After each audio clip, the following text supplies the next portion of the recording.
Okay, magandang hapon po sa ating lahat at panibagong vlog, panibagong updates na naman ang ating ire-react ngayon, no? Ito po ay patungkol sa interview ni Chavit Singson, no, kay Karen Davila. Magre-react po tayo dito kasi ang dami pong mga nabanggit na mga issues. Itong si Chavit Singson ngayon, parang pinagtripan siya ngayon ng Administrasyong Marcos. At itong si Chavit Singson naman ay nananawagan talaga na unang-una, naunawaan ko naman si Chavit kasi he is very passionate about kung ano ang nangyayari ngayon sa ating bansa, no? Especially on the flood control anomaly, itong malaking korupsyon, no, na dapat, sabi ni Manong Chavit, na dapat ang mga Gen Z ay lumabas na, ang mga kabataan, kasi nakasalalay po ito ngayon yung mga future ninyo, di ba? Hindi naman ito laban para sa amin. Ngunit may nabanggit itong si Manong Chavit na yung mga nakaraang rally ay binabayaran raw yun, di umano ni First Lady Liza Araneta Marcos at ni Martin Romualdez. Merong mga ganong naratibo, di ba? At yan, ang gusto kasi ang mangyari nitong si Chavit Singson is kung seryoso itong si Bongbong Marcos dito sa flood control anomaly, no? Dapat unahin niya ang kanyang lugar. Bakit hindi inuna ni Bongbong Marcos ang sarili niyang lugar, no? Yan, malapit yan sa lugar rin ni Manong Chavit, di ba? Kasi po, maraming mga projects raw doon, sabi ni Manong Chavit, na proyekto ng mga diskaya rin. Okay? So meaning to say, meron ba tayong mga nalalaman dito sa mga diskaya? Meron ba tayong hindi nalalaman na itong Diskaya family at itong si Bongbong Marcos in particular, meron ba silang mga transaksyon rin? Yan ang dapat na imbestigahan rin kung itong ICI, kung kayo po ay seryoso sa mga investigasyon ninyo, isama nyo na ang presidente, di ba? Kasi sabi ninyo, wala kayong kinikilingan, dapat lahat involved na mga politicians na pwedeng imbestigahan, di ba?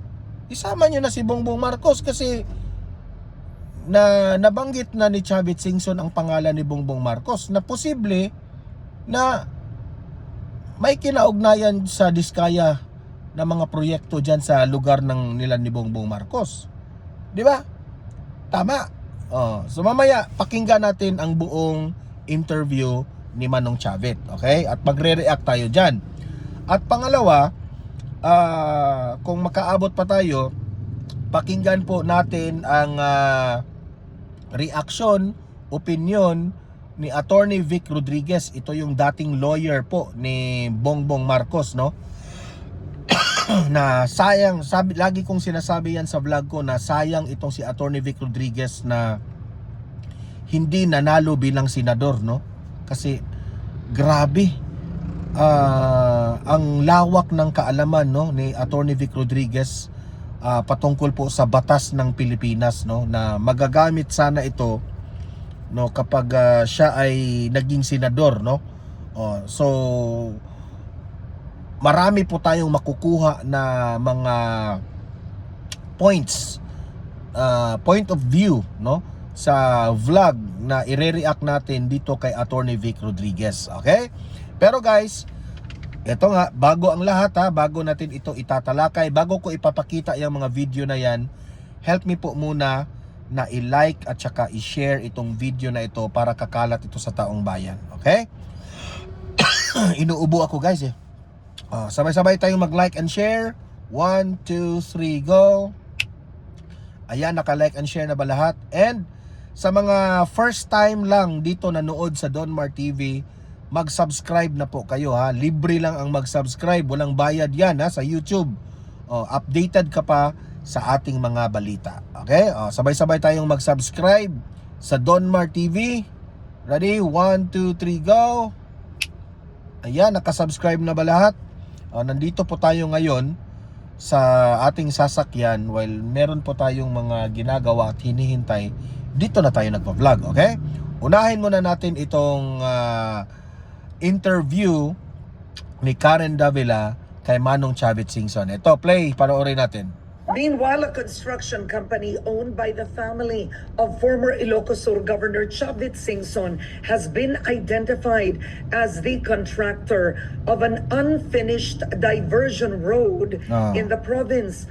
According to DPWH records, the project was awarded to Satrap Construction back in 2017, and it's been allotted 577 million pesos. We have with us now former Ilocos Sur Governor Chavit Singson. Good morning to you, sir. Good morning, good morning. I'm glad you brought that out. That diversion road has no funds, so they stopped the construction. Last year, they only gave 100 million plus. Now it's done already, no more funds. We don't have that kind. If that's true, I'm going to go to jail. I asked ito na po yung inakusahan nila itong si Manong Chavit Singson dito, okay? Meaning to say, dinedepensahan po ni Manong Chavit ang sarili niya dito sa issue na ibinabato sa kanya, no? Especially itong Malacanang. Director of Region 1, Okay. and Satrap officials, they don't have no more funds for that project.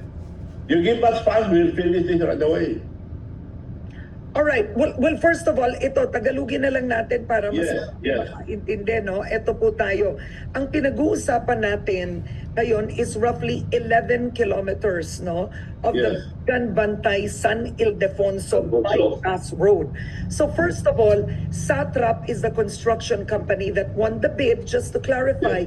And you own Satrap. You own the construction. Yes, but a long time divest already because when I was the governor, even now we didn't go back because we let our engineers do all the work. All right, but at the end of the day, this is They can examine it. It's easy to examine all, not only that project, all the project of Satrap. We are willing. If they can find any substandard, I'm willing to go to jail and manage the officials of Satrap. Okay. We never took advantage of any of our projects. Okay, just a few questions. Let's start with this first. So, first, the bypass road is not finished. Hindi pa tapos hanggang ngayon, correct? Yes. Okay. Ilang porsyento po ang hindi tapos doon sa bypass road?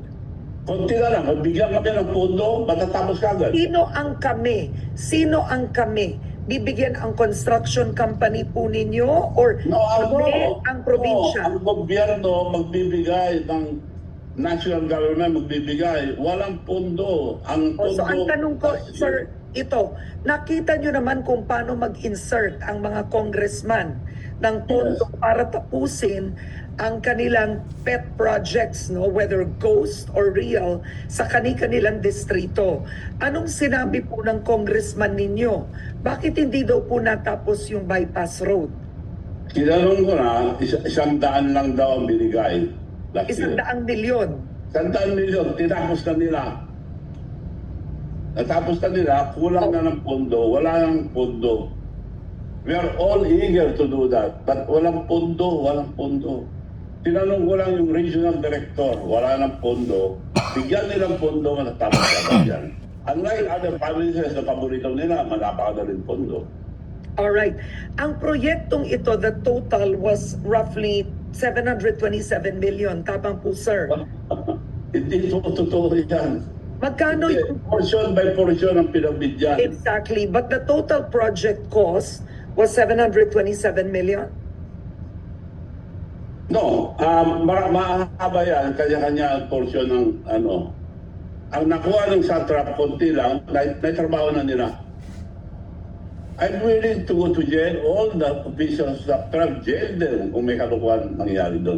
No, It's a diversionary tactic. Ako binubugbog dahil ako nagsasalita. No, the reason I'm asking this is just for record purposes. How Yeah. much was the project cost of the bypass road? I don't know because I'm not there anymore. It's been done by Satrap and hindi ko sila pinapakialaman. Basta sinabi lang, naubos ang pondo yan, wala na kami may trabaho. No, the reason I'm asking is based on the project cost, magkano ang allegedly hindi pa binigay para matapos ang proyekto, sir? Hindi ko alam dahil hindi na ako nakikialam. Ang Okay. tinanong ko lang, bakit hindi natapos yan kako? Naubos na po yung pondong binigay ng gobyerno, sabi nila. They can investigate it. Okay, so kung hindi nyo alam, then why are you speaking right now? You're not a public official anymore. So why are Tinatanong ka you... mo, Satrap sa akin daw. Oh, sa amin doon, pero nag-divest na ako. So tinatanong, sino ngayon? Si Ito namang si Karen parang hindi naiintindihan. Siyempre, nagsalita na itong si Manong Chavit kasi pinagbibintangan siya eh. Ikaw naman, Karen. ang may-ari ng Satrap because Kami ang may-ari noon Okay. yan, pero nag-divest na kami lahat. no, who is kami? Because it says records Yun. that Satrap Construction is still part of the Louis Chavit Singson group of companies. Is this Yes. Yes. okay? No, So no, that's a hindi pa. fact. Ang anak niyong babae po at ang manugang niyo ang nagmamay-ari more than 50% No, of wala, Satrap. wala sila ko, wala na. Wala na. So No, sino na po may-ari? or mga diversionary tactic itong ginagawa nila. All right, it You could can be check it. diversionary, it could be, but then the point is who owns Satrap? I founded Satrap long time ago. Okay. Dahil kami lang ang ano But nung who araw. owns Satrap today? Today, yung mga tao ko na, like for example, mga other companies, like our radio station, kung anong kikitain nila sa kanila na lang. Oo. But Gagawin din ito, pag nawala sila ng project, sweldo ng mga tao lahat yan. okay, so Konti na lang ang kinikita you're sa saying Satrap. this out in terms of practice, but what do the records show? Kasi what you're saying is in terms of practice, sa kanila na yan, kung anong kitain dyan, sa mga tao mo na yan. Pero Yes. the records still... The record will show na kung anong kinita nila nandun pa rin. They can audit it. But do the records show that Satrap is still under the Louis Chavit Singson group of Wala na kami pangalan. Wala na. At saka, there is nothing wrong kung hindi probinsya yung project. There is nothing wrong. Kung Well- punto namin, yun ang masama. Well, the issue really, of course, given all the flood control projects, is that Yeah. you public officials, whether congressmen or families or political dynasties, owning the construction company itself who bidded for the province's project. We have to bid dahil pang sweldo sa mga tao. We have to maintain our people. Yun lang. But wala kami natatanggap na malaki. Yung sinasabi nila na billion, wala yun. Sinasabi lang nila na meron kami mga 2 billion in 10 years, nakakuha raw kami ng 2 billion. 10 years, wala po yun. Makakuha kami 100 million lang. Compared kay Diskaya, 3 years term of the press of BBM, 31 billion kagad na nakuha. Oh, Yung- kasi yan ang binibira sa kanya ngayon, yung Satrap na yan, na pagmamay-ari raw yan sa mga Singson sa kanya kasi ano yan eh, rest back yan sa kanya, rest back yan laban sa kanya. Kasi may binulgar itong si Chavit Singson diyan sa mga Diskaya projects diyan. Oh, ito continue natin. Mayor ng Ilocos Norte, konsehal pa lang. Bawal na dahil konsehal nagko-construct na solo niya yung construction. Yun ang pinili nilang pinalabas na mayor, binigyan kagad ng 6.5 billion. Anong pangalan po niya? Sir, pinapakita niyo na yung litrato. Anong pangalan po ng tinutukoy niyo sa litrato? The mayor, the new mayor of Lawag, Brian Alcid. Sila si BBM, pinanalo nila. So nanalo siya, binigyan ka ng 6.5 billion. Kung meron kami gano'n, swerte na namin, hindi kami nakatigil ng ganito. My father was a contractor. Ever since, meron kami construction. Pero kung masama, kung pundo namin, gagawin namin, yun ang masama. So, ang tanong ko, Public works posible... and highways. Oo. But I mean, I think let's talk about the road, right? The road Yes, itself. yes. Okay, you are no longer in public office, but Yes. shouldn't representatives of, frankly speaking, Ilocos Sur, shouldn't they be responsible for ensuring that that project is finished? Ganon ang mga congressman. Kailangan namin ang mga congressman to get projects for our province. Correct. Kung wala kaming development. Oo, pero I think at the end of the day, the 11-kilometer Vegan Bantay San Ildefonso bypass road should still be finished. Have you checked with the DPWH? Bakit Yes. hindi nila tapusin? This is a major bypass road. Yes. Wala daw punto, sabi nila. You can call now the regional director of public works and highway. Wala daw po. Alam mo ito, Karen, puro diversionary tactic, blaming everybody. But if you want to, they can investigate me anytime kung tutulad to. Alam mo, diversionary tactic yung ginagawa. How come this kaya nakakuha ng 31 billion in 3 years? Ngayon, sila, paborito nila sa Ilocos Norte, ang Diskaya and this mayor. Siya sabi ko lang, a leader should show your accountability, honesty, para pakita niya yung malinis sila. Unahin ang Ilocos Norte, Ilocos Sur, basket na yung flood control, imbisigayin nila lang sa Ilocos Sur. But first, Ilocos Norte, para ipakita sa tao na talagang sincere ang presidente. Bakit niya napasan ang Ilocos Norte? Bakit maski sa Senate, nilampasan nila? So, divert lahat, blaming everybody para malayo kay Presidente. Lahat ng testigo, sinabi na, nagsalita na, nagbigay. Ang sistema nila, Karen, so you will understand. Sila naglagay sa pondo ng galing sa Presidente lahat yan. Siya nagpagawa ng budget. Ang nilagay ng mula nung umupo si BBM, 545 billion, half a trillion ang flood control. Inumpisahan nila yan, pag-upo pa lang hanggang ngayon. Hanggang di na mapigil yung mga kalunguhan, inunahan niya, pero damay siya. Siya ang third biggest beneficiary as far as the sky is concerned. No, yan ang dapat imbestigahan yung sinabi ni Manong Chaveta. Kasi sila ngayon ang nasa pwesto sa gobyerno, di ba? Number one, yung Occidental Mindoro. Number two, Bulacan, almost the same as Ilocos Norte. Nabugbog na nila yung dalawa, Ilocos Norte, wala pa rin. Ang sinahihingi ko lang, unahin nyo sila, unahin nyo kami, then tuloy-tuloy. Sinasabi nila, nandun yung Ghost Project. Nakita nila, wala doon, unahin nila. Now, nakita nila may mga Ghost Project, bakit hindi sila magdemanda? Ngayon, wala lang Senate hearing. Iba naman. Hindi iba-iba nila para mapalayo si Presidente dyan. Ang style nila, binigyan si Diskaya, maraming project. Then yung mga collection, bibigay sa mga public and highways official.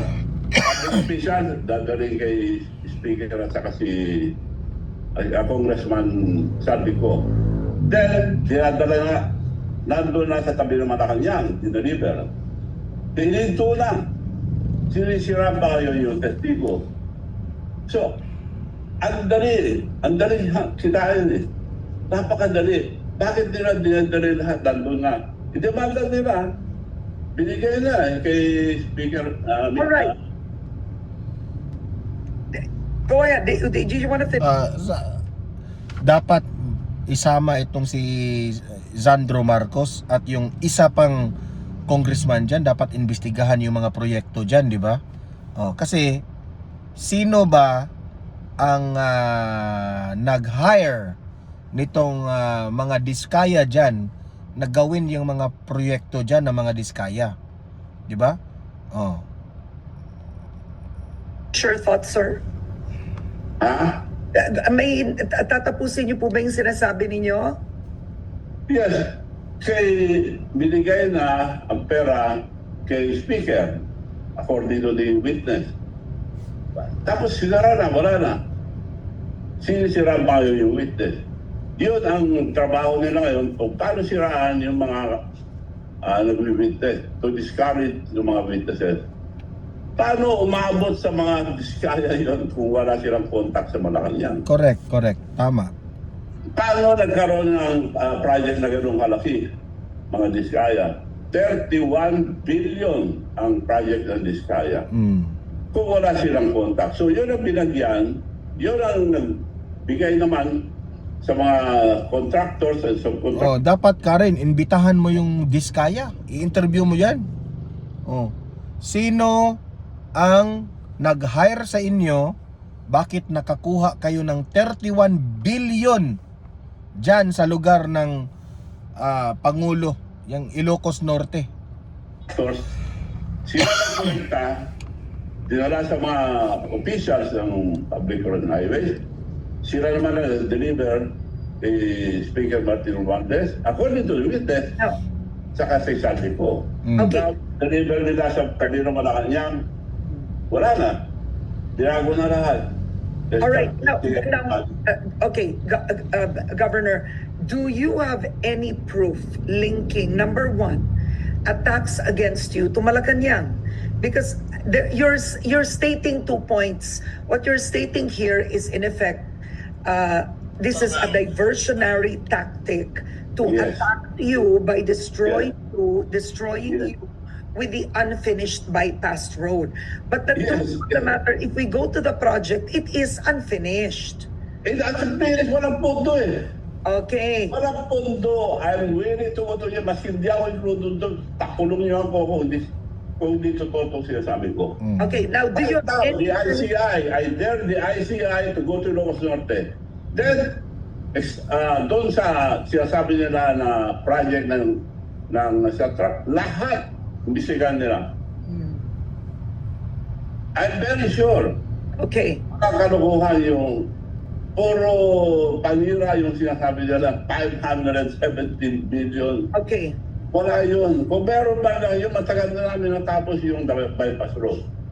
All right. So I think you're giving out many points here, but do you have any proof of link to Malacanang? Ang scam, problema ngayon, ang problema natin, not only public forces and highways, napakarami. Ngayon, pupunta na sa iba, hindi na matatapos to. Flood control, nandiyan na yan, aliwanag. Tapusin natin yan. Hindi na matatapos ito kung nilipat nyo sa ibang Issue. anomaly. Nandiyan na yan eh. Tapusin na nila, may witnesses na.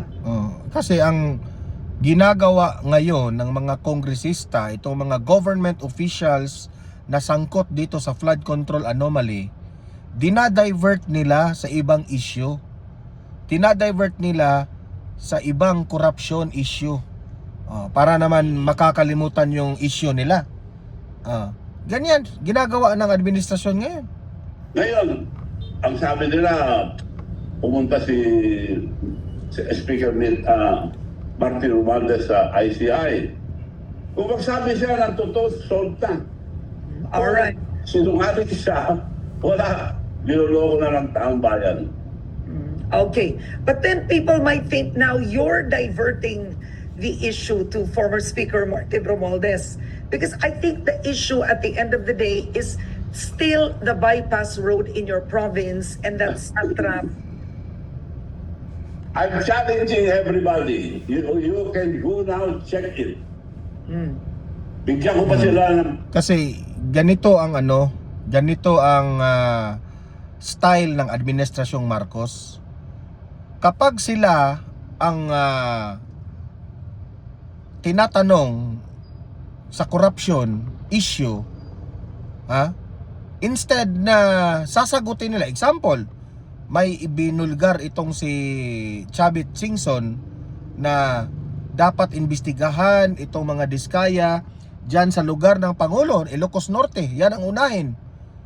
Ang problema nitong administrasyon na ito, kapag sila ang tinatanong sa mga issues, yung taong nagbulgar, babatuhin rin nila ng issue. Paano masusolve yan? Magbatuhan na lang tayo ng issue. Di ba? milyon. Okay. Pwede sila nakita na kalukuhan doon. All right. On that note, former Ilocos Sur Ayan, no? Yan ang kay Chavit Singson, ha? Mag-comment kayo dyan. Anong masasabi nyo dyan? Tama ba si Manong Chavit? O may problema dito sa Administrasyong Marcos? Ito naman, no? Pakinggan natin ang hinanaing nitong ating idolo, Attorney Vic Rodriguez, no? Ang kanyang komentaryo sa pagiging state witness nitong si Martin Romualdez na nakakatawa po. Ito. Tarangkahan ng palasyo. Lagyan po natin ang tamang konteksto sapagkat ang dami pong mga releases ngayong araw ng ICI, yung Independent Commission on Infrastructure. Wala naman pong ngipin yan, wala pong karapatan o wala pong power yan o kapangyarihan na mag-prosecute. Lahat po ng ginagawa nila essentially ay fact-finding lamang. At lahat po ng kanilang findings, duplication nga po, redundancy nga po ito . Lahat po ng magiging findings ng ICI, hindi po binding yan sa gobyerno, hindi po binding yan sa Department of Justice, hindi po binding yan sa Office of the Ombudsman. Bakit? Recommendatory lang po yan at the most. At most recommendatory lang po yan. Kung ano man po ang maging findings nila, kung merong mang totoong findings, yan po ay re-revisahin pa ng Office of the Ombudsman kung ang direksyon ay papunta sa Sandigan Bayan. Kung hindi naman po ay sa Department of Justice, re-revisahin din po yan bago sampahan sa mga kaukulang korte, Regional Trial Court. So, yung ICI ho, kaya po sinasabi natin ang ating pamagat, tarangkahan ng palasyo, na hinto po ang Blue Ribbon hearing sa Senado doon sa affidavit ni Robert Bernardo. Hindi po natin lulubayan yon sapagkat malinaw po doon na may pananagutan yung Yusek Trigib Olayvar ng Department of Education. Nag-leave na daw po ito sa kanyang posisyon, subalit hindi po nangangahulugan na hindi na siya dapat imbestigahan at ipatawag sa Senado. Over the weekend, mga kababayan, alam ko na susubaybayan din ninyo na ang direksyon daw po ng Blue Ribbon pag ito ay muling nag-convene, hindi na po patungkol sa flood control funds at hindi na po sa flood control funds anomaly. Hindi na po yung flood control projects at hindi na po yung flood control funds anomaly. Ang tutunguhin na raw po nila yung farm to market road. Babalik lang po natin para nasa tamang giya po tayo at tamang konteksto. Huwag po natin kakalimutan kung ano yung ginawa nila doon sa pagdinig ng kaso nung Alice Go, yung mayor po ng Bamban. Sinasabi po nila na kaya napakahaba nung pagdinig dyan sa kaso nung Alice Go dahil daw po si Alice Go ay isang threat to national security. Maaari sapagkat na peke niya yung kanyang mga papeles at yung kanyang birth certificate, nagawa niya at napalabas niya na siya'y Pilipino, ang katotohanan ay hindi naman pala. So maaari, ibigay ho natin sa kanila yan.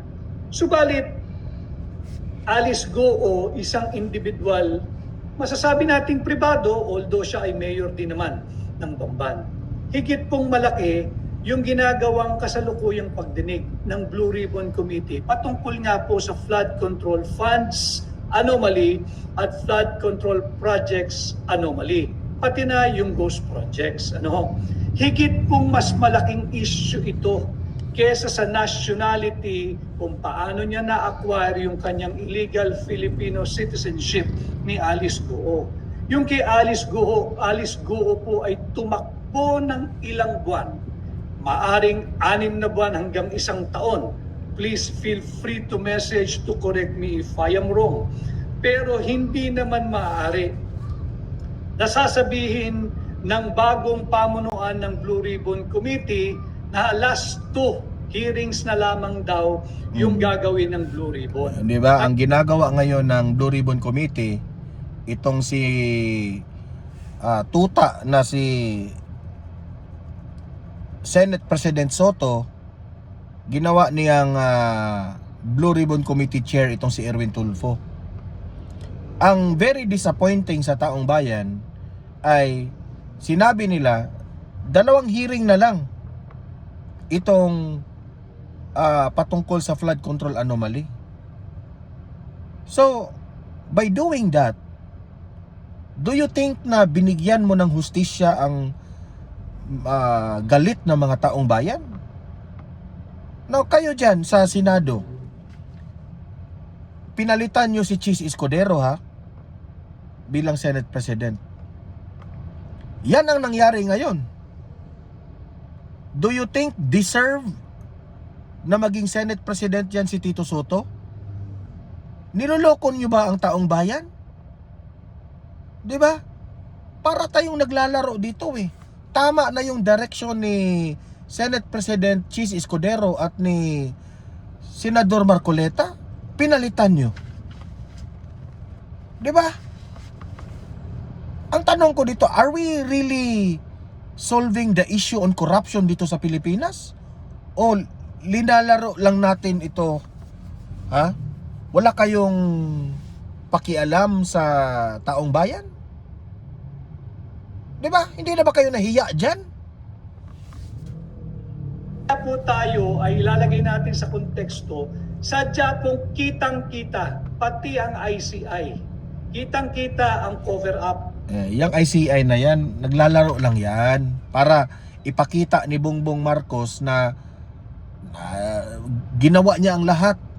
Yung ICI na yan, parang ano lang yan parang maskara lang yan ni Bongbong Marcos na di umano siya ay concerned dito sa flood control anomaly, pero at the end of the day, yung ICI na yan, kontrolado yan ni Bongbong Marcos.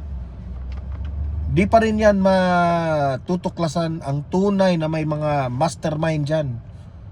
Isa na yung pinsan niya. Nasa tarangkahan na po ng Malacanang. And suddenly, the Blue Ribbon, the incoming chairman, kung hindi pa siya nanunumpa as chairman ng Blue Ribbon, will suddenly pull the plug. Papatayin mo yung pagdinig ng Blue Ribbon. Madami pa pong nakabinbin. Correct. Puntahan po muna natin yung ICI. Yung ICI, pinatawag kanina si dating speaker, si Congressman Martin Romualdez. At nagsaad nga na willing daw siyang ipahayag yung kanyang personal knowledge, yung nalalaman sa budget process, etc. Pwede ba nating paniwalaan yun? During his term as speaker during the 19th Congress, di bali na po yung 20th Congress, hindi pa po dumadaan sa kanya yung budget dahil siya nga po ay essentially pinagbitiw na ng Malacanang bilang speaker. Pero dapat natin siyang panagutin doon sa 2023, 24, and 2025 unconstitutional, illegal, immoral, invalid national budget. Kaya po tayo babalik dyan. Yung ICI naman mga kababayan, alam ko matatalino Pilipino na kahit anong ipapakain sa ating kasinungalingan, hindi na po ninyo bibilin yan, hindi na po tayo magpapabudol. Yung ICI, simplify the investigation. Bakit mo unang ipatatawag yung pinagdududahang isa sa ulo ng korupsyon, si Martin Romualdez? Ipatawag ninyo si SunWest Construction and Development Corporation. Correct. Nabanggit po ito kanina na bahagi din sila doon sa Actually, tama maling-mali talaga na in-invite nila as state witness si Martin Romualdez. Hello! Paano maging state witness ang pwedeng maging mastermind? Yung laptop deal ng Department of Education. Imagine niyo kung ano tinatawid nito Hindi lang ito infrastruktura, hindi lang ito flood control funds, hindi lang ito flood control programs or projects. Tumatawid din po ito pati sa Department of Education.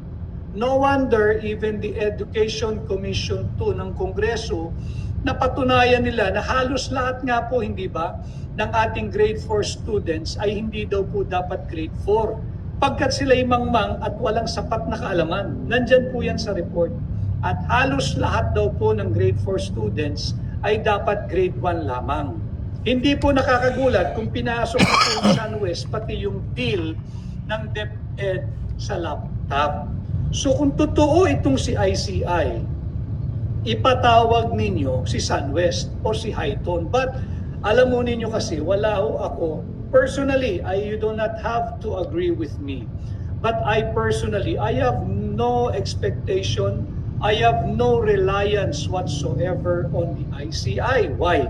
Wala pong power yan. Imagine that one pati itong si Attorney Vic Rodriguez ay wala siyang para sa kanya useless itong ICI.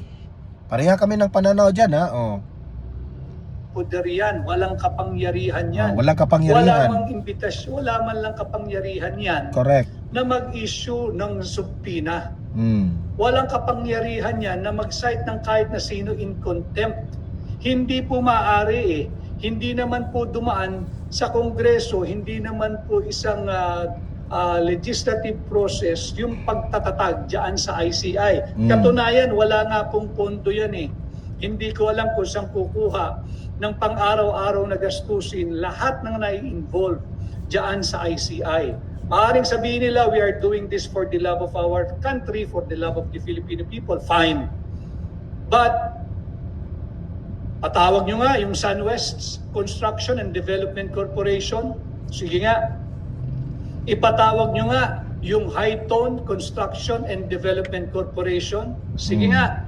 Ipatawag nyo nga kung talagang totoo kayo, si Governor Chavit Singson na who's been conducting and giving interviews left and right at pinapahayag niya yung kanyang nalalaman. Babalik po tayo dito sa tarangkahan ng palasyo. Dito po sa affidavit ni dating DPWH Yusek Robert Bernardo. Huwag po nating tigilan ito sapagkat there are 7 paragraphs sa kanyang affidavit. Kay Robert Bernardo, para lang po ipapakita natin uli. Huwag po ninyong kalilimutan na meron pa po tayong ongoing Blue Ribbon Committee hearing. Kinakailangan patuloy tayong mag-assert bilang Pilipino na dapat wag itigil ang Blue Ribbon. Ang dami pa pong mga katanungan dito. Kagaya na lamang nung pagtatanong pa dapat kay dating retired Marine Sergeant Orly Gutesa, di ba? Napakatapang yung pahayag ni former Marine yung kay Gutesa nga parang binabaliwala lang nila, di ba? Sergeant Orly Guzeta. Guzeta, sorry, not Gutesa. Guzeta. Orly Guzeta. Hindi pa po tapos ang pagtatanong sa kanya. Siniraan yung tao na wala namang interest dito, hindi involved, kundi malapot lang yung kanyang pagiging Pilipino at pagmamahal sa bansa. Dapat ibalik yan diyan sa Blue Ribbon at muli pang tanungin, usisain at hayaan.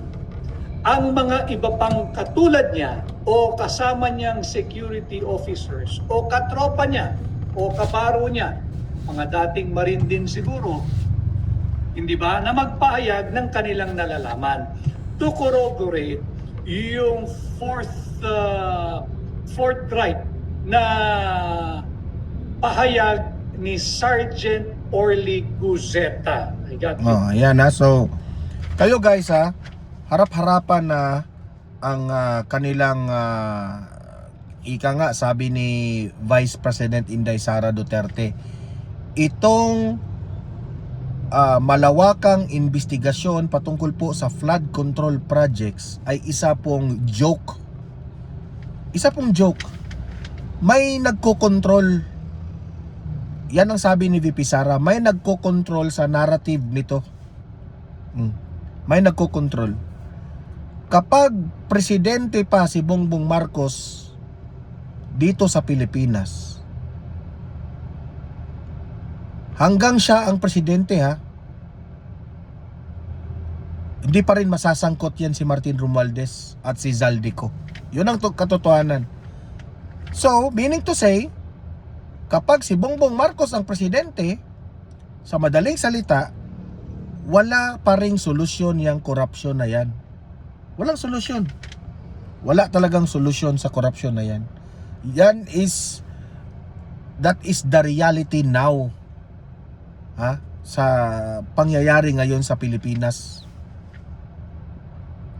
Minamanipulate na nila lahat.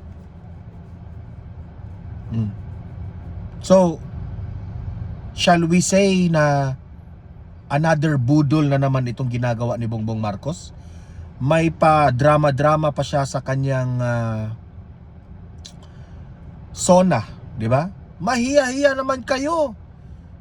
Di ba? Palakpakan yung mga buhaya. At the end of the day, hanggang ngayon, walang government official na involved sa flood control anomaly ang napaparusahan. Wala pa rin. Di ba? That is the reality. Okay? So kayo mga audience ko dito sa Donmar TV, ayan, narinig nyo sa mga sinasabi ni Chavit Singson, ni Attorney Vic Rodriguez. Libre kayong mag-comment, mag-react at usap-usap tayo sa comment section. Okay? Paki-like, paki-share itong video na ito para makatulong kayong marami po ang makaalam na ito na pala ang nangyayari ngayon sa gobyernong ito. Okay? Subscribe and follow Donmar TV ha. Subscribe guys. Libre lang ang mag-subscribe. Walang bayad yan. Okay? See you in my next video. Have a great day. Have a great night. God bless po sa ating lahat. Mabuhay ang Pilipinas and God save the Philippines. Bye-bye.